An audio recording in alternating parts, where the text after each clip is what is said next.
महाकारुणिक तथागत भगवान गौतम बुद्ध तसेच परमपूज्य बोधिसत्व डॉक्टर बाबा साहेब आम्बेडकर इनको मेरा त्रिवार नमन।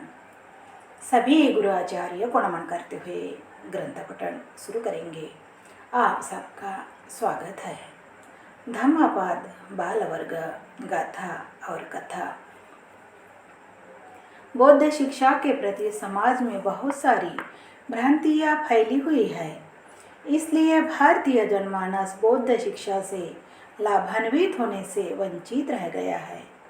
वस्तुतः बौद्ध शिक्षा से अधिक व्यवहारिक और प्रासंगिक शिक्षा उपलब्ध नहीं है, पर यह कहना कि भोजन स्वादिष्ट है पर्याप्त न होगा अगर हम उस भोजन को ग्रहण नहीं करते हैं। बौद्ध साहित्य को मात्र पढ़ना और कहना कि यह अच्छा है पर्याप्त नहीं है। इसका सही लाभ उसे ही मिल पाएगा जो उन उपदेशों को अपने जीवन में उतारेगा। गाथा।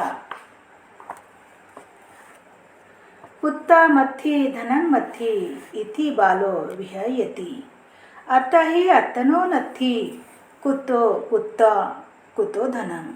अर्थ, यह पुत्र मेरा है, यह धन मेरा है, ऐसा सोचकर मूर्ख व्यक्ति का जीवन दुखमय हो जाता है।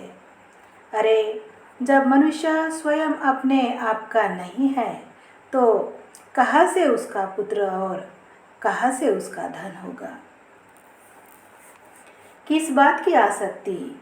आनंद सृष्टि की कथा। श्रावस्ती में ये करोड़पति सेठ रहता था। उसका नाम आनंद सृष्टि था। वह स्वयं तो बहुत बड़ा कंजूस था ही, अपने पुत्र मुलसिरी को भी शिक्षा दिया करता था कि दान दक्षिणा कदापि नहीं देनी चाहिए, उससे धन नष्ट हो जाता है। वह पुत्र को सलाह देता, धन का स्वाभाविक नाश हो जाता है, अतः इस पर ध्यान रखना चाहिए। खुशामती लोग दिमाग की तरह धन को खा जाते हैं, अतः उनसे बचकर रहना चाहिए। घर में शराबी लोगों के एकत्र होने पर सतर्क हो जाना चाहिए और इस प्रकार धन का संचय करते हुए घर चलाना चाहिए। आनंद श्रेष्ठी ने 5 बड़े बड़े घड़ों में 40 करोड़ मूल्य की सोने की मुहरें छिपा रखी थी, जिसकी जानकारी उसके पुत्र को भी नहीं थी। मृत्यु पर किसका वश चलता है। बिना बुलाए बिना बताए अनचाहे मेहमान की तरह कभी भी आ धमकती है। आनंद सृष्टि के साथ भी यही हुआ।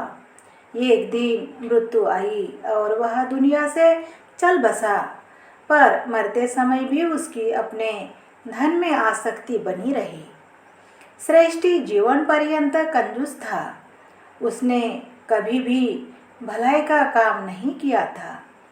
कर्म के देवता के लेखा जोखा में कोई गलती नहीं होती। उसका जन्म श्रावस्ती के पास ही भिखारियों के एक गांव में हुआ। जैसे ही वह अपनी माँ की कोख में प्रविष्ट हुआ, भिखारियों के जैसे बुरे दिन आ गए। उनकी आमदनी घट गई। लोगों ने भिक्षा देना कम कर दिया, अतः उन्होंने आपस में विचार विमर्श कर पता कर लिया कि महिला के गर्भधारण के बाद से ही उनके बुरे दिन आ गए हैं। अतः उन्होंने उस स्त्री को गांव से बाहर निकाल दिया। पुत्र जन्म हुआ। वह बहुत ही कुरूप और भयावह था। बड़ा हुआ। एक दिन वह जब मुलसिरी के घर के सामने से गुजर रहा था तो उसे देखकर घर के बच्चे बड़े जोर जोर से रोने लगे।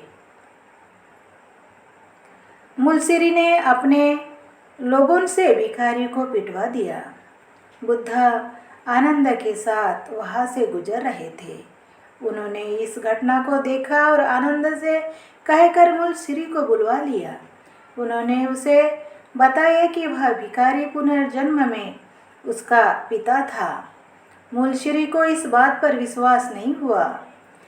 तब उन्होंने जवान भिखारी को बुलवा और उससे पूछा, बताओ कि पूर्व जन्म में जब तुम मुलसिरी के पिता थे तब तुमने धन कहाँ गाड़ रखा था।